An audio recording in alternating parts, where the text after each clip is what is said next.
Hola amigos, ¿qué tal? Bienvenidos a una nueva edición de Solución Final. Si quieres comunicarte con nosotros, puedes hacerlo a través de los contactos que aparecen en pantalla. Te los voy a recordar en Instagram, @solución.final y correo electrónico lirioteraneme@hotmail.com. Quiero invitarles a que te suscribas a nuestro canal YouTube, en donde podrás ver toda la programación de Solución Final hasta la fecha. Igual puedes vernos desde cualquier parte del mundo a través de www.promar.tv o desde tu móvil celular. Hoy, como todas las semanas, abordaremos un tema interesante y educativo. Se trata de la reforma del Código Orgánico Procesal Penal. Para ello, oigamos el caso de la semana. Hola, doctora Lirio. Quisiera abordar la nueva reforma del COP en su programa. Gracias, Armando. En fecha reciente, la Asamblea Nacional promulga la nueva reforma del Código Orgánico Procesal Penal, pues que entra en vigencia en fecha 21 de septiembre del año 2021. La nueva reforma pues aborda una serie de artículos del COP e introduce uno nuevo, que es el artículo 126A relativo al acto de imputación. En este artículo relativo a la imputación pues queda claro y sin lugar a duda que el acto de imputación es un acto que se debe hacer, que se tiene que hacer en sede fiscal, por supuesto, guardando todas las prerrogativas y el debido proceso del imputado. Igualmente, esta reforma pues aborda disminución en los lapsos procesales en cada fase, tanto en la fase de investigación, porque se disminuye de 8 meses a 6 meses para culminar la investigación en caso de que el imputado esté en libertad. En fase de preliminar, pues cuando las audiencias son diferidas, deben fijarse nuevamente un lapso de 5 días, y en fase de juicio, cuando se debe reanudar el juicio, cuando se ha suspendido en un lapso máximo de 10 días. Igualmente, pues plantea la reforma en cuanto a materia de ejecución, en donde se establece pues que cada centro penitenciario tendrá asignado un juez de ejecución que esté mucho más en contacto con las necesidades de los privados de libertad. Igualmente se deja claro en esta reforma del Código Orgánico Procesal Penal que un tribunal militar no tiene competencia para juzgar a ciudadanos civiles. Los tribunales militares tienen prohibido juzgar civiles en su jurisdicción penal. Esos son cambios novísimos y muy importantes, porque en las ya pasadas protestas estudiantiles vimos cómo muchos muchachos civiles fueron juzgados por tribunales militares por delitos como ataque centinela y rebelión. De este tema vamos a conversar hoy. Vamos a traer de invitado la noche de hoy a un abogado especialista en el área penal, con quien abordaremos esta reforma, y por supuesto servirá para que todas las personas que hoy nos escuchan, muchos de ellos no son abogados, tengan conocimiento del alcance de esta nueva reforma del Código Orgánico Procesal Penal. No te apartes de la pantalla de Promar Televisión, que en el próximo espacio iniciamos la conversación con el invitado de la noche. Ya regresamos.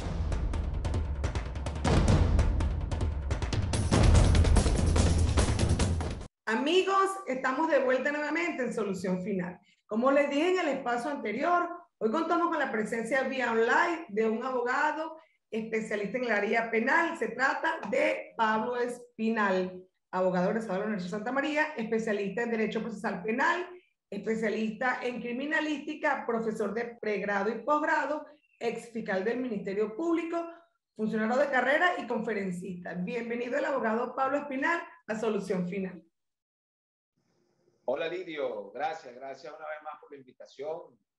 Bueno, bien complacido en acompañarte y tocar estos temas de tanto interés para todo Centro Occidente. Claro, bueno, ya eres un amigo, un invitado asiduo de nuestro programa. Me encanta hablar contigo porque, bueno, sé que eres una persona conocedora de la materia. Vamos a conversar, Pablo, acerca de las generalidades de la reforma del Código Orgánico Procesal Penal. Ha sido o ha levantado mucho polvo esa reforma, tiene sus detractores y tiene por supuesto gente que la apoya.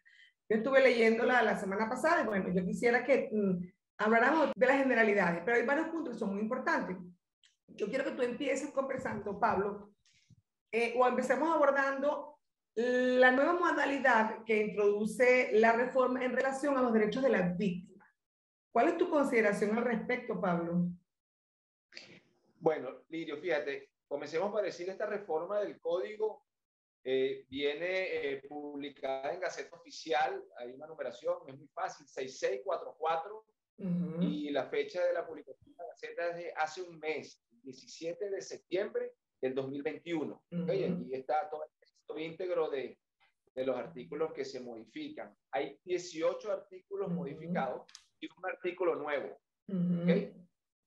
Bueno, entre esos el que tú estás tocando es de mucho interés que las víctimas de delitos, el ciudadano común, esa persona que sufre, que es ofendida en sus derechos y que viene a ser justamente esa persona que el código denomina víctima en el proceso penal. Aquí el código trae en particular 5 supuestos que modifican el artículo de los derechos de la víctima. Muy interesante, es muy interesante. El primero de ellos es que la víctima puede solicitar a la fiscalía. La fiscalía es la que dirige la investigación, es la institución encargada de delegar en los cuerpos de seguridad que se investigue o ella misma investigar. Allí aparece que la víctima puede solicitarle actuaciones de investigación al fiscal. Claro. Antes no aparecía expresamente. Y quienes pedíamos actuaciones de investigación a favor de la víctima, siempre debíamos colocar el principio de igualdad. Claro. Porque lo que es palpado es palpado. Si el imputado tenía derecho de pedir actuaciones, la víctima también. Claro. Pero aquí lo incluye específicamente como derecho en el numeral segundo. Eso hay que celebrarlo, eso hay que celebrarlo, es correcto, eso está bien. Claro, porque algunos fiscales eran de criterio de decir, bueno, sí. no, la víctima no puede pedir actuaciones porque en ningún lado aparece que ella pueda pedir actuaciones. Qué absurdo ese planteamiento, claro que sí. Exacto. Ahora, inclusive en este propio numeral establece que el fiscal del Ministerio Público tiene la obligación de pronunciarse dentro de los 3 días siguientes sobre estas actuaciones que está pidiendo la víctima. Es decir, que está diciendo esta reforma, apúrate fiscal, claro. Atiende que esta es la víctima del delito. ¿Okay? Además de eso trae expresamente, Lirio, el acceso al expediente. ¿Ok? Es decir, por allá conseguíamos que las actuaciones son públicas para las partes y todo esto, ¿no? Pero aquí da por entendido claramente que la víctima puede revisar el expediente las veces que quiera. Ande con abogado, sin abogado, se haya querellado, ¿no? Puede tener ese acceso. Además y disculpa, Pablo, y eso qué importante también es. Yo recuerdo a veces que víctimas iban al Ministerio Público a ver su expediente y el fiscal le decía, usted no puede ver el expediente. O sea, pero ya va, qué absurdo. ¿Y dónde queda el derecho a la defensa y el debido proceso que dice constitucional, constitucional? O sea, eso de verdad, hubo la necesidad de explicarlo en el código para que el Ministerio Público lo entendiera. También eso como que es absurdo. Eso también hay que celebrarlo. Así como para que no le quede dudas. Absolutamente ninguna duda. Exacto. Además trae una condición también muy particular esta reforma, que es la posibilidad de que la víctima pueda delegar en abogados la representación, y dice con poder especial, porque algunos fiscales también no te permitían el acceso al expediente porque no existía la figura del apoderado, del representante legal. ¿Okay? Algunos interpretaban, bueno, si la víctima no puede acudir a la fiscalía, bueno, delega eso en un abogado, pero como en el código, en el único lugar donde hacía mención a un poder otorgado a un abogado era en los procesos para los delitos a instancia de parte agraviada, es decir, delitos de acción privada. Solamente por allí. Aquí expresamente lo dice, con poder especial, si la víctima no puede acudir a la fiscalía, a los cuerpos de seguridad, CPC, SEBIN, DIENSIN, delega un abogado y le hacen un poder en la notaría y él te puede representar, inclusive en juicio, digo, inclusive en juicio. Bueno. Que pueda acudir por la víctima y entonces asumir su representación. Pero es que yo creo que ese es el deber ser, Pablo. Una persona, una víctima, una mujer que haya sido víctima de un robo, lo más justo y lo que en beneficio de su estabilidad emocional es que nombre un abogado que haga el trámite por ella.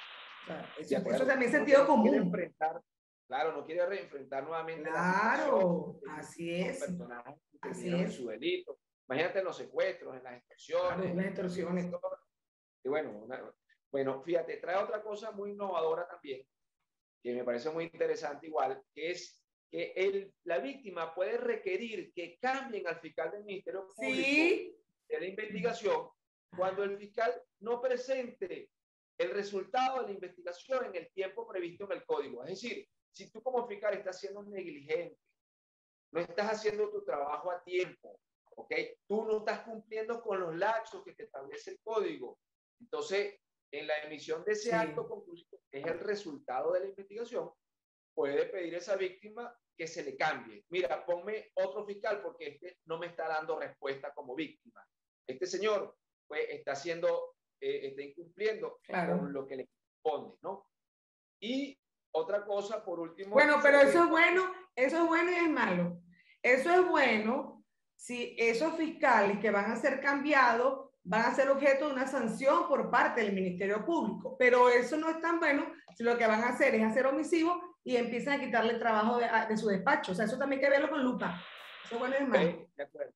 de acuerdo, eso venir acompañado de una investigación administrativa Claro que disciplinaria para el sí. fiscal, porque entonces el flojo lo van a premiar, Claro. que como no hacen las cosas a tiempo, entonces no importa, me Chao. van a quitar el expediente y se lo pasen a otro y van a cargar de trabajo a los que son diligentes. Así es. Eso hay ¿Sí? que verlo y es un llamado al Ministerio Público. Hay que sancionar a esos fiscales que no cumplen con la obligación que acaba de establecer la reforma del código.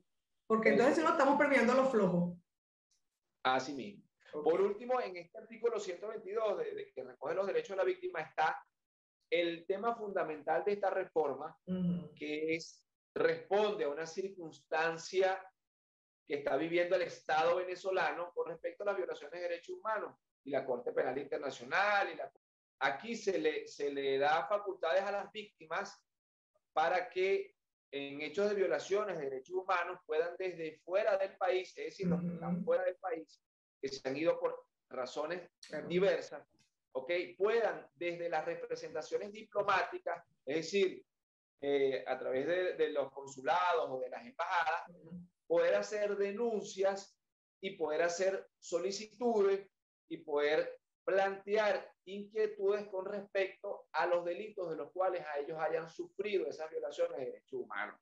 ¿A través de qué? A través de los mecanismos también tecnológicos, a través de pues, videoconferencias o estos sistemas que nosotros estamos utilizando hoy día para este tipo de instrucción, de orientación.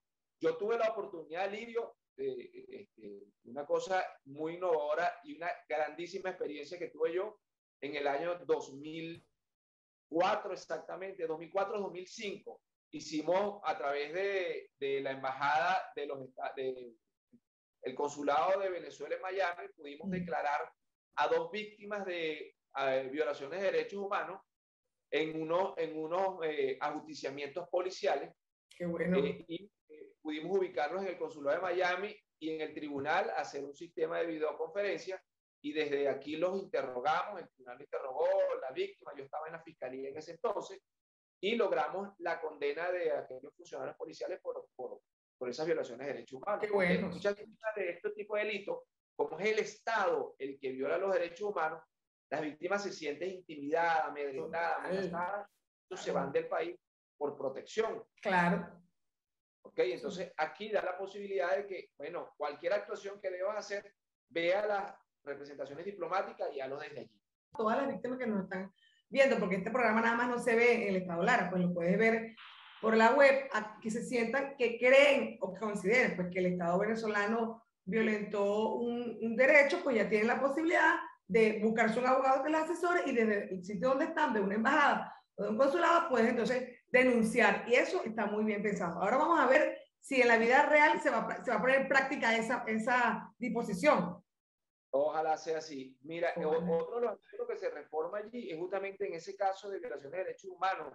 Las víctimas también pueden delegar en asociaciones, en fundaciones relacionadas con derechos humanos su representación. Mira, yo no quiero acudir, pero resulta que existe una ONG en defensa de los derechos humanos. COFAVIC, Oh, claro. Amnistía Internacional, algún organismo como asociación, la representación, la asistencia para que allí haga planteamientos, actuaciones, exija respuesta del Estado. Ese artículo yo lo celebré, porque es que trajo cosas innovadoras. Por ejemplo, esto lo de las denuncias fuera de Venezuela y lo de solicitarle al Ministerio Público diligencia, eso era de verdad que un drama con los fiscales. Muchas veces los fiscales, claro, los fiscales estudiosos te los permitían, pero aquellos fiscales que siempre andaban en la jugada de la corrupción o eran ignorantes, tenías que hacer una serie de cosas, o sea, tenías que como molestarte a nivel legal para que pudieran entender tus razones. Y eso también de las víctimas, de ir a ver sus expedientes, yo nunca entendí por qué no se los permitían. Usted no puede ver el expediente, usted no es abogado, ajá, pero yo soy víctima, ¿cuál es el problema? ¿Quién mejor que la víctima, que fue quien vivió el hecho punible, o sea, pueda dar elementos al Ministerio Público, ¿o no es así? ¿Mm? Claro, de acuerdo totalmente contigo. Ya bueno, de esta manera queda muy claro y estas personas que no se dedican a estudiar y revisar pues nuestra legislación, bueno, aquí podamos nosotros increparlos y decirle, mira, le hace el artículo 122 en su reforma, el numeral segundo, el numeral tercero, el cuarto, el décimo primero, donde están las modificaciones. Claro, es que eso es correcto, eso hay que celebrarlo. Ok, Pablo, ya entonces abordamos lo relacionado a los derechos de la víctima. Vamos a hablar someramente a los lapsos que se disminuyeron en las fases. En las 3 fases del proceso se disminuyeron los lapsos. Empezamos con la fase de investigación, que ahora pues dura, ¿cuántos meses? 6 meses. Fíjate, sí, si la persona está privada de libertad, ¿ok? Acuérdate que allí está vulnerable su estado, un derecho fundamental, como es la libertad personal, ¿ok? Y el fiscal tiene los 30 días para concluir su investigación, presentar el acto conclusivo, ¿ok? Si no, hay que darle la libertad, eso lo sabemos, ¿no? Hay que decae la medida.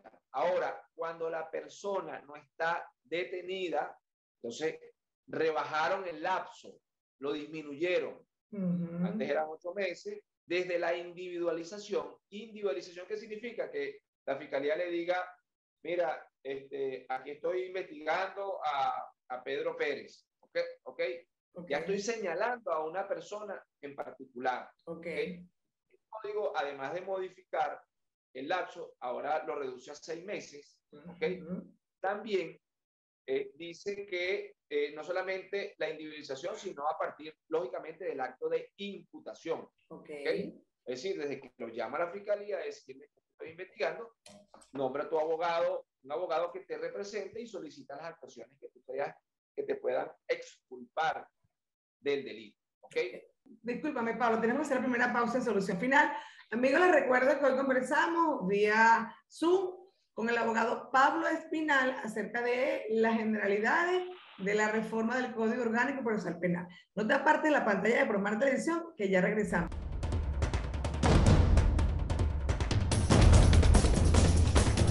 Amigos, estamos de vuelta nuevamente en Solución Final. Les recuerdo que hoy conversamos con el abogado Pablo Espinal acerca de las generalidades de la reforma del Código Orgánico Procesal Penal. Pablo, te interrumpí cuando te estabas hablando de la disminución en los lapsos procesales. Ya explicaste cuando la persona estaba detenida.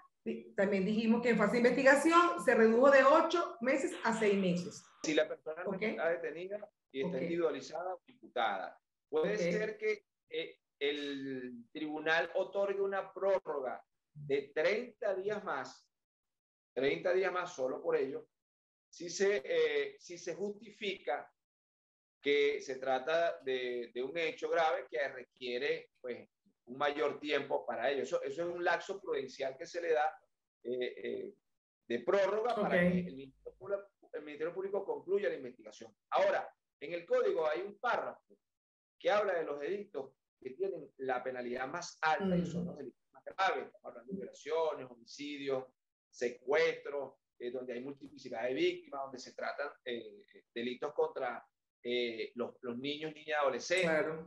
Allí hace una excepción y ese lapso de prórroga, además de los 6 meses, pudiera pues extenderse por 6 meses más. solo si se trata de los delitos que están en ese párrafo. Okay. Es decir, que pudiéramos hablar de 1 año máximo de investigación si son hechos muy graves y se tratan de estos que están en este calificativo de estos delitos. Está bien, eso también está bien. Y ahora hubo un cambio también cuando es en fase preliminar, cuando se suspende las audiencias. También se disminuyó el laxo. La audiencia preliminar, si la audiencia se difiere, ¿okay? Es decir, que no se da, hay una exigencia de que esa convocatoria nuevamente se haga no más de 5 días, no más de los 5 días siguientes. Sí. De despacho, es decir, apúrate, mira, apúrate. Si no se la tienes que fijar dentro de los 5 días y tienes que hacer lo posible para que se dé. Pero fíjate que hay algo particular aquí que es de mucha interpretación técnica, ¿ves?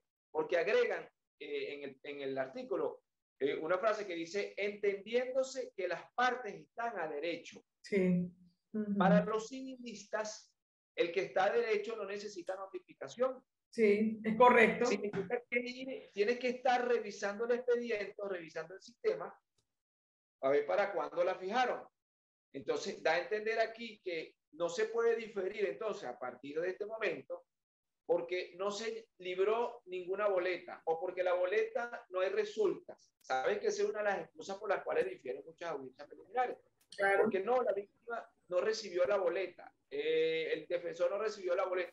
Aquí da a entender que las partes están a derecho. A derecho. Es que tienen que estar revisando el asunto y estar pendientes porque le van a fijar una audiencia preliminar. Bueno, y la víctima porque la notificaron para que se hiciera parte como querellante. Claro. O se hiciera la acusación fiscal o presentara su acusación particular propia.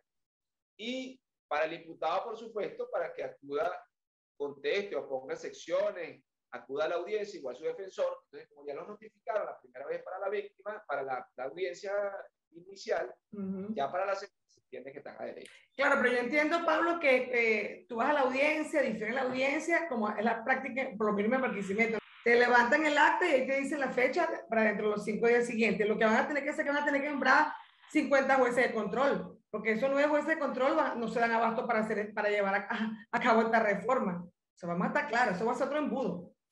Los jueces son unos seres humanos, vamos también a estar claros.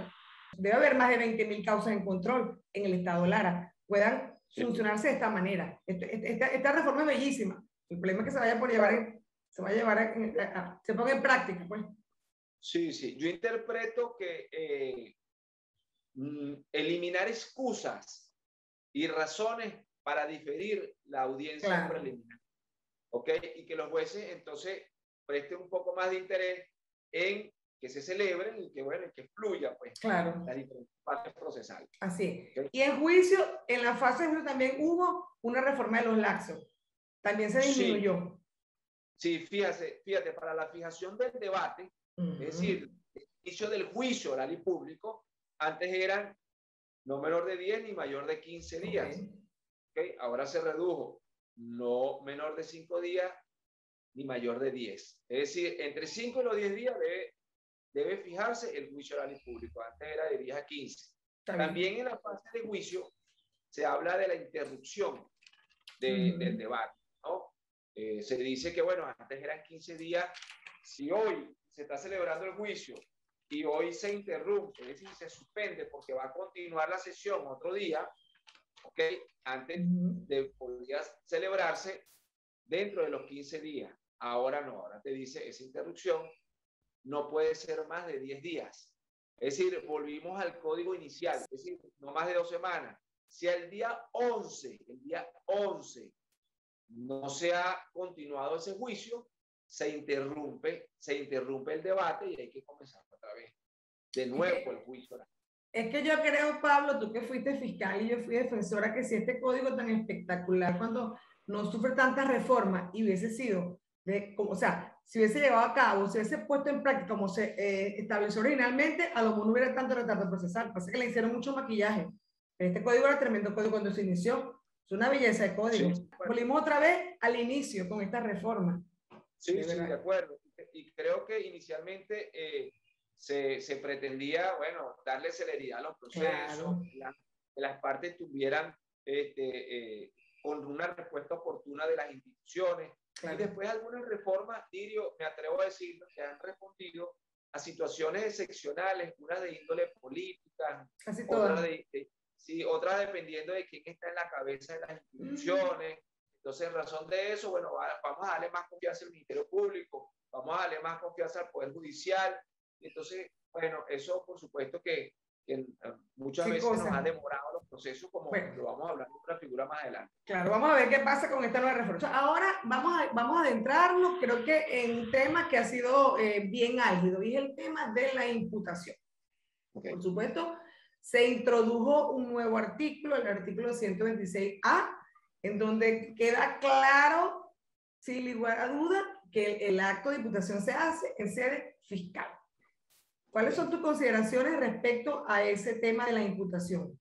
Bien, se lo explico bien claro para el que no es abogado. Fíjense, cuando uno formula una denuncia o cuando los organismos actúan de oficio es que se enteran de que se cometió un delito, apareció un cadáver en un lugar, están talando de manera indiscriminada, es decir, el Estado actúa sin denuncia y se inicia una investigación, la Fiscalía debe recoger algunas pruebas, nosotros le llamamos elementos de convicción, para que apunten hacia la autoría, es decir, a ver quién fue el que cometió el delito.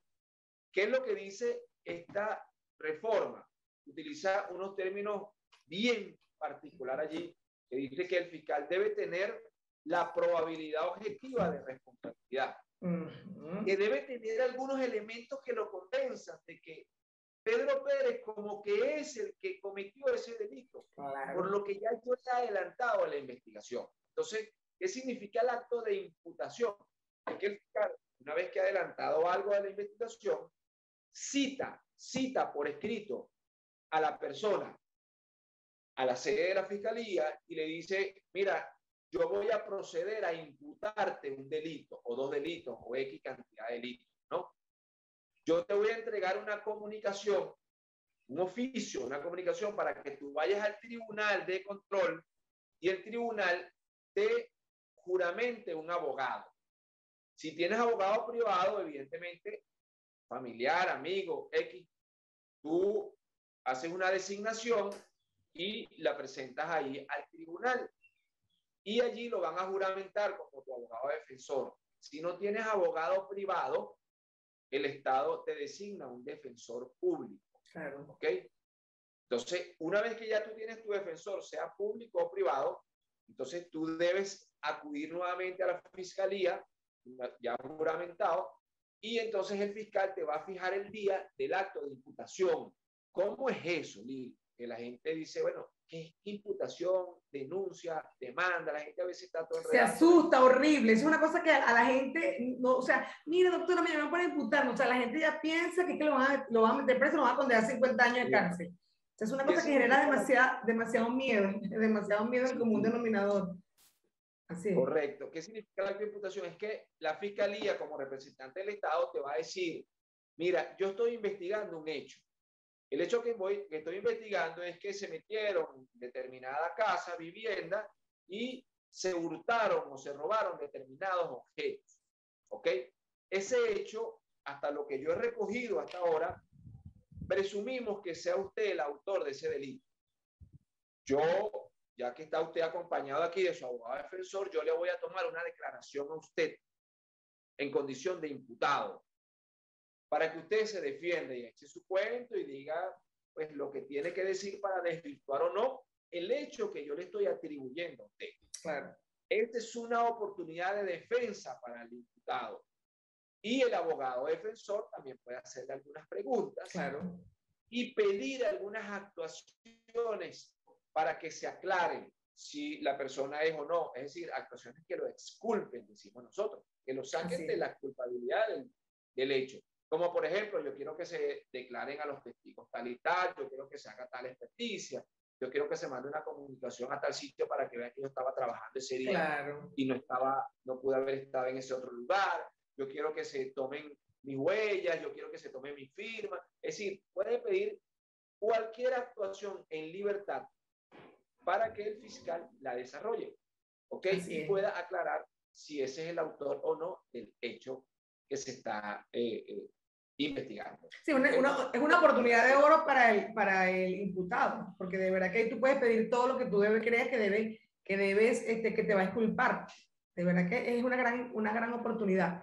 Ahora lo que digo yo, Pablo, es que ahora va a hacer falta fiscales, porque todas las imputaciones que están atrasadas, ¿te imaginas? Sí, bueno, sí, yo comparto contigo que hay una gran deficiencia de personal en las instituciones por múltiples razones. Han creado muy pocas fiscalías desde el año 99, fíjense el código, han creado muy pocos tribunales desde el año 99, estamos hablando ya 22 años de este código y tenemos casi los mismos números de tribunales y casi los mismos números de fiscalías. ¿Qué significa? Bueno, esto de la imputación en sede fiscal, yo lo aplaudo tremendamente, porque yo lo criticaba mucho, porque antes de esta reforma, esos actos de imputaciones se hacían en los tribunales de control, bien municipal o bien estatal. Claro. Y como están colapsados de audiencia los tribunales, esas audiencias de imputación te podían durar 1 mes, 2 meses, 3 meses. Yo tengo algunas que están para 1 año. Vamos a aclarar también que las imputaciones en los delitos menos graves siguen siendo en los tribunales. Sí, bueno. En el procedimiento de delitos menos graves. El procedimiento especial para el delito menos grave no sufrió ninguna modificación. Exactamente, pero es importante que lo aclaremos, ¿ok? Es importante. Okay. Sigue siendo, porque es que el procedimiento para los delitos menos graves, que las penas son menores de 8 años, tiene una particularidad, que el código, como son delitos menores, da la posibilidad de que allí se celebre de una vez un acuerdo, claro. Está el proceso y se le somete unas condiciones, claro. de que el imputado admita los hechos y se le imponga de manera inmediata una condena. Es decir, es un procedimiento que tiene la opción de una mayor celeridad, que son penalidades bajas y quiere decir que los daños ocasionados a los derechos deberían ser... No, pero lo aclaramos porque esto no lo ven siempre abogados y de repente la gente puede confundir el procedimiento de delito menos grave, que tiene un acto de imputación por las razones que tocaba explicar, con la imputación que llevan los delitos graves. Tenemos que hacer otra pausa en solución final. Amigos, les recuerdo que conversamos con el abogado Pablo Espinal acerca de la reforma del Código Orgánico Procesal Penal. No te apartes de la pantalla de Promar Televisión, que ya regresamos.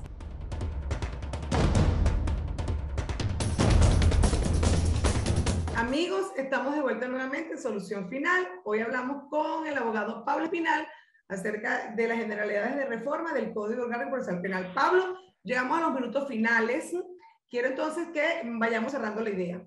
No quiero culminar el programa antes de que hablemos de las reformas en fase de ejecución. ¿Cuáles son tus consideraciones al respecto, Pablo? Bien, hay 2 consideraciones especiales allí y muy brevemente, ¿no? Fíjate, para la fase de ejecución, al inicio, donde están las competencias de los tribunales de ejecución, allí se habla de que los tribunales de esta naturaleza deben garantizar los derechos de los privados de libertad. Y dice especialmente el artículo 69, que será asignado un tribunal de ejecución para cada centro penitenciario. Yo entiendo cuando utilizas el verbo asignar, es que para cada centro penitenciario, bueno, se va a delegar la competencia exclusiva de un tribunal de ejecución. Usted, tribunal de ejecución 1, va a ser el responsable del David Viloria.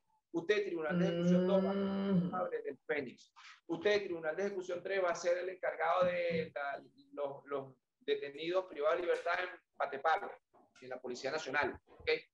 No entiendo que deban permanecer en la propia tribunal. Sin embargo, cuando lees una parte de esta reforma, el último artículo de la reforma, que es el 517, te dice que el 516, que el Ministerio para el Sistema Penitenciario debe acondicionar un espacio para que los tribunales de ejecución trabajen con comodidad, puedan tener seguridad, puedan contar con su mobiliario y su espacio determinado para ellos poder hacer las entrevistas a los penados, otorgar los beneficios correspondientes y trabajar todo el tema administrativo allí en esa sede.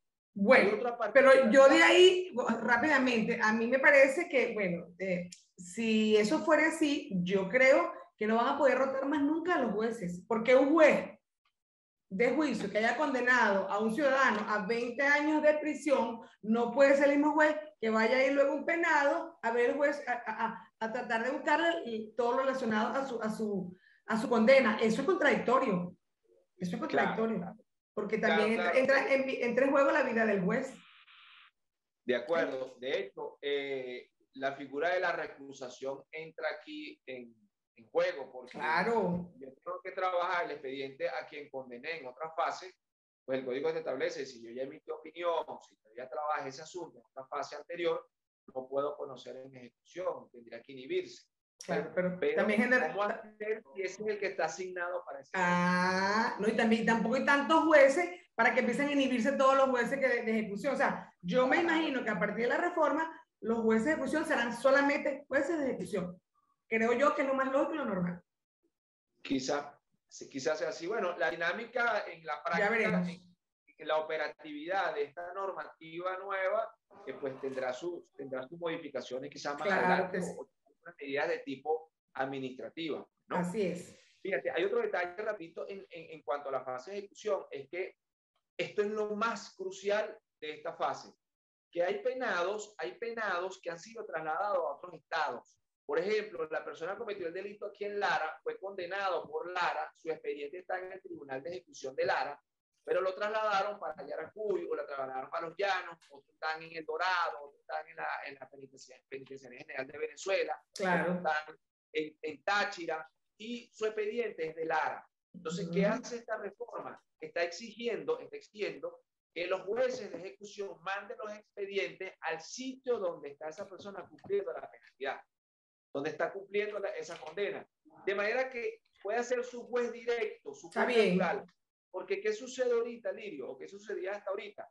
Que ese muchacho que está detenido, privado de libertad, cumpliendo una condena, por ejemplo, en Anzoátegui, en Puente Ayala, cuando va a ser entrevistado por allá por los jueces y los fiscales, ¿de dónde es tu expediente? No, el mío es de Lara. Bueno, no, entonces lo medio mareaban allí y yo no puedo hacer nada porque tu expediente no es de aquí. Sí, es verdad. Porque nosotros no somos fiscal ni tu juez natural. Tu juez natural, es correcto. Ahora, teniendo el expediente de ellos ahí en su mano, entonces pueden atender directamente, pronunciarse sobre los beneficios, atender todo el tema de la redención de la pena por el trabajo de estudio y supervisar, bueno, sus condiciones, si es un traslado para el hospital, si es un traslado para tal sitio. Y Lirio dice claramente en esta reforma, el Ministerio para el Sistema Penitenciario no puede trasladar a ningún privado de libertad sin autorización del tribunal. Eso es importantísimo. Hasta ahora, todos los traslados para cualquier ciudad lo hacen a través del Ministerio. Y el juez ni pendiente. El juez en ¡qué horror! Trasladado de Lara para El Dorado, después de que manda unas cuantas boletas de notificación, le informan que es que no está en la zona. Qué falta de respeto. Qué falta de respeto también a la jerarquía, no, a los poderes. O sea, cada quien en su trabajo. Claro, supremacía independiente del Poder Judicial. Si yo digo que él debe estar aquí en Uribana, bueno, ¿por qué se lo van a llevar para El Dorado sin autorización? Aquí el código establece ahorita en la reforma eso. Sin autorización del juez, no puede el Ministerio para el Sistema Penitenciario. Bueno, o sea, ¿qué va a hacer un juez? Porque esto se va a presentar igual. Cuando traslade el Ministerio Penitenciario sin la autorización del juez. O sea, vamos a ver qué es lo que va a pasar, cómo se va a ejecutar. Tiene que haber una manera de que el juez se haga respetar. Es una falta de respeto entre poderes, es lo que te quiero decir. Claro, los jueces tienen que hacer valer su autonomía. Claro. Son dos principios fundamentales que están en el código. Así es, así es. Autoridad. Por último, Lirio. Mira, no, y por último, no hablamos del efecto suspensivo antes que nos vayamos. Ok, bueno, el efecto suspensivo es la figura que suspende la ejecución de una decisión de un juez hasta tanto se ejerce un recurso. ¿Okay? Queda vigente el efecto suspensivo para la fase preparatoria, queda inclusive vigente para la fase intermedia, ¿ok?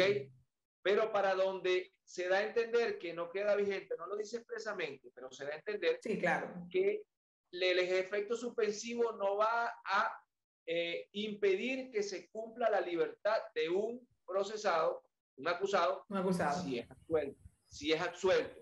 ¿Cómo es esto en criollo? Una persona que es llevada a juicio, resulta que en juicio dice, usted es inocente, no se le demostró que es culpable, y viene la fiscalía y ejerce un efecto suspensivo, entonces... Está detenido, el señor está detenido y va a juicio. Porque acuérdate que aquí la gente, mucha gente no es abogada. Ok, está detenido, tiene 4 años detenido, va a juicio y sale absuelto. Anteriormente, el fiscal decía efecto suspensivo y el pobre hombre absuelto no podía salir de libertad. Ahora eso acaba de cambiar. También lo celebro. Si continuaba privado de libertad, ahorita el código dice solamente va a suspender la decisión del juez, va a quedar privado de libertad, va a quedar preso si se trata de la audiencia preliminar, y estos delitos, es decir, esos delitos graves que están en ese párrafo, homicidios, secuestros, violaciones de niños, multiplicidad de víctimas, solamente en eso. Quiere decir que si no se tratara de nada de eso, entonces el juez de juicio, aunque se ejerce el efecto suspensivo, puede ejecutar su decisión de la libertad de quien fue absuelto. Y también me gustó que la apelación, ¿verdad? La Corte tiene un lapso para decidir, ¿verdad? De 48 horas, creo que es el lapso, ¿verdad? Y si en 48 horas la Corte no decide, decae la privación y el señor tiene que salir. Porque es que también, si eso no es así, ¿verdad? Claro. Los fiscales duran toda la vida, ejercen el efecto y ni siquiera fundamentan el recurso. O sea, eso también es otro parado que le pusieron al Ministerio Público. Aquí le pusieron un montón de parados al Ministerio Público en esta reforma, ¿viste? Sí, muy garantista esa parte del efecto suspensivo, pero fíjate, lo entiendo que es para la fase de juicio, ¿no? En la fase de preparatoria, la fase intermedia, los lapsos son así. 24, 48 horas debe estar resuelto el recurso. Claro, es correcto. Porque está en juego el estado de libertad de esa persona que está siendo procesada. En el artículo 430, que es donde está el efecto suspensivo para la fase de juicio, entonces dice al final, dice como tú lo dices, si no cumple con los lapsos la decisión del recurso, entonces decae la medida y hay que darle la libertad. Así debe ser. El recurso tiene su proceso, su lapso. No se puede jugar a civil en tribunales militares, descartado. También vamos a celebrar. Vivimos una gran experiencia aquí. Y en otros estados que fueron juzgados de manera injusta, algunos civiles en tribunales militares acomodándole delitos de fuero militar, de naturaleza militar, a podérselo llevar para aquella jurisdicción militar, verdugos. Entonces, ahora no se puede, civiles no pueden ser juzgados allí. Eso está bien. Nosotros tuvimos, bueno, tú y yo tuvimos la gran suerte pues, de hacer historia en eso porque trabajamos con la gente de Cepan Lara y tuvimos muchas oportunidades en tribunales militares donde se juzgaban civiles. Y siempre alegábamos eso en esos tribunales, pues eso nunca pasó nada. Afortunadamente, hoy día, después de unos años, se estableció en el código que los tribunales militares no pueden juzgar a ciudadanos civiles. Eso también hay que celebrarlo. Bueno, Pablo, ¿tienes algo más que decir? Maravillosa gestión con el TEPAJ, ¿viste? Sí, es verdad. Es correcto. Es correcto. Bueno, Pablo, hemos llegado al final del programa. De verdad, me encantó hablar contigo. Maravillosa tu intervención. ¿Tienes algo más que decirnos? Mira, nuestro mensaje final es instar al Ministerio Público a que dé estricto cumplimiento a esto de la reforma, a la institucionalidad del país, a los jueces, ¿verdad? Que se hagan respetar al ejercicio de la autoridad y que se dé cumplimiento también a esto, de manera que a las víctimas de delitos principalmente se les garantice sus derechos. ¿Okay? Y así es. Pero las violaciones de derechos humanos sean castigados y establecida la responsabilidad como tal. Así, bueno, yo diría, bueno, gracias Pablo por habernos acompañado, de verdad fue un placer haber conversado contigo. A ustedes, yo creo que, bueno, amanecerá y veremos. Siento que el Ministerio Público tiene una gran responsabilidad con esta serie de reformas que se hizo en el COP. Vamos a ver cómo van a manejarse, sobre todo en la imputación, en los derechos de las víctimas, y creo también que es una opinión personal, hay que crear más fiscalía y más tribunales de control porque lo que están no se van a dar abasto con tanta responsabilidad. No hay más nada que decir sino que nunca es tarde para hacer el bien y definitivamente si tú conoces el problema encontrarás la solución final. Nos vemos la próxima semana, Dios mediante. Chao.